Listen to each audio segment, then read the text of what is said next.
आदित्य माथुर जी, मेरा प्रश्न यह है कि जैसे आप बताते हैं कि नाम जप से ही सब हो जाएगा, परंतु नाम जप में हमारी रुचि कैसे उत्पन्न हो?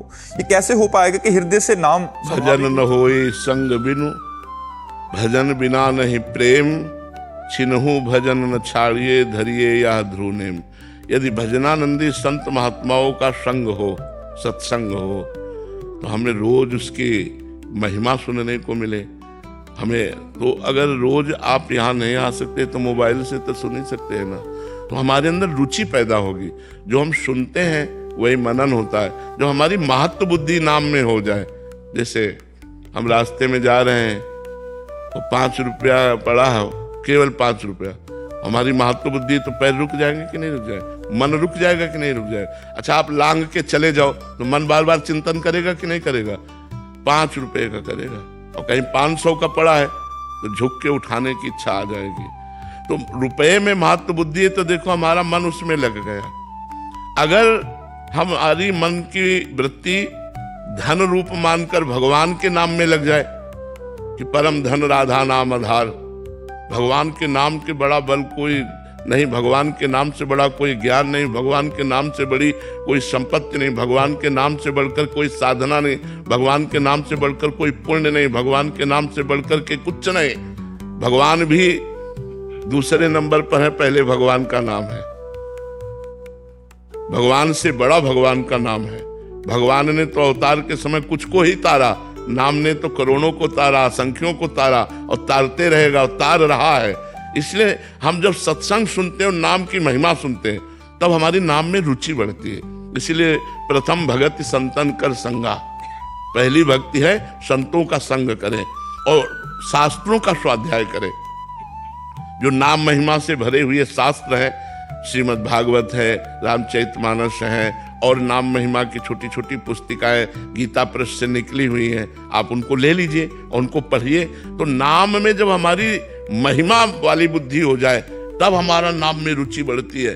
अभी नाम महिमाशाली नहीं दिखाई दे रहा। जैसे हमें अच्छा भोजन मिला तो नाम छूट गया, कोई दोस्त मिला तो नाम छूट गया, कोई काम में लग गए तो नाम छूट गया, क्योंकि नाम में महत्व बुद्धि नहीं है।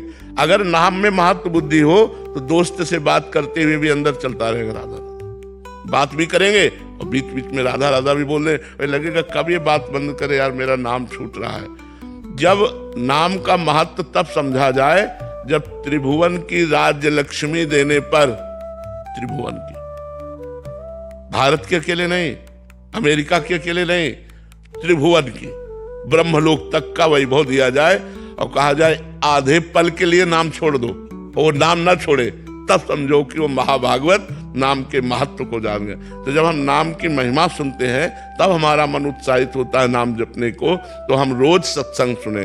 अगर हम संतों के पास नहीं पहुंच पाते तो बहुत से संतों की वाणी यूट्यूब में पड़ी हुई है। जिन संतों से आपका मन मिलता है, ऐसा लगता है कि इनकी वाणी से हमारा कल्याण होगा, वो सुनना चाहिए। वो वाणी में नहीं सुननी चाहिए जिसमें भगवान की महिमा को काटा गया, भगवान के नाम को काटा गया, भगवान की लीला चरित्रों की महिमा को नीचा दिखाया गया। ऐसे भी हैं। तत्व एक है, इसको कोई नकार नहीं सकता। वेद कहता है एको ब्रह्म द्वितीयो नास्ति, दूसरा नहीं है, एक है। वही अवसर पड़ा राम बन गया, वही अवसर पड़ा कृष्ण बन गया, वही अवसर पड़ा वाराह बन गया, वही अवसर पड़ा कच्छप बन गया, वही मत्स्य बन गया। वो विविध अवतार, वही ये सब अवतार धारण किए हुए।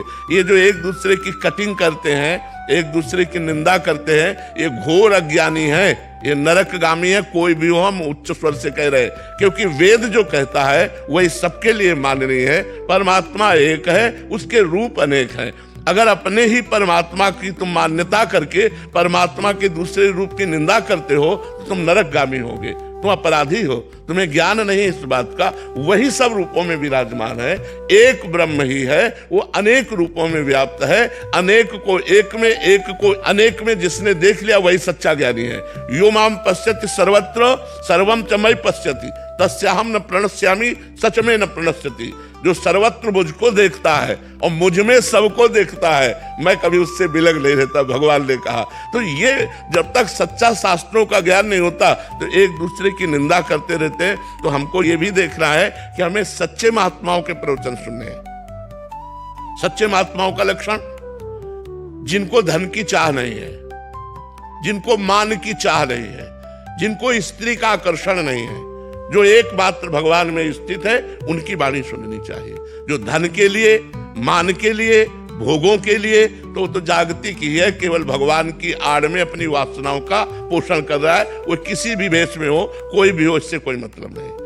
जिसका शुद्ध भाव केवल भगवान की चर्चा करना और उसी चर्चा में आनंदित हो जाना। मम गुण गावत पुलक शरीरा, गदगद कंठ नैन बह नीरा। भगवान के पावन चरित्रों का गायन करते करते रोना आ गया, कंठ भर गया, आवाज नहीं निकल रही। यही है महापुरुषों का लक्षण, यही भगवान के निज जनों का लक्षण। तो भगवान के प्यारे संतों की वाणी सुनने से भगवान के नाम में हमारी रुचि होने लगती है। और जबरदस्ती जपना चाहिए। जैसे हमें दवा दी गई तो चाहे जितनी कड़वी हो, लेकिन हम रोग निवारण के लिए खाते हैं, तो भव रोग की अचूक औषधि नाम है। जा सुनाम भव भेषज हरन घोर त्रयशूल। जिनका नाम दैहिक दैविक भौतिक तीनों तापों को मिटाकर आवागमन के चक्र से हमें उबार लेता है, वो भगवान का नाम भव रोग की अचूक औषधि है।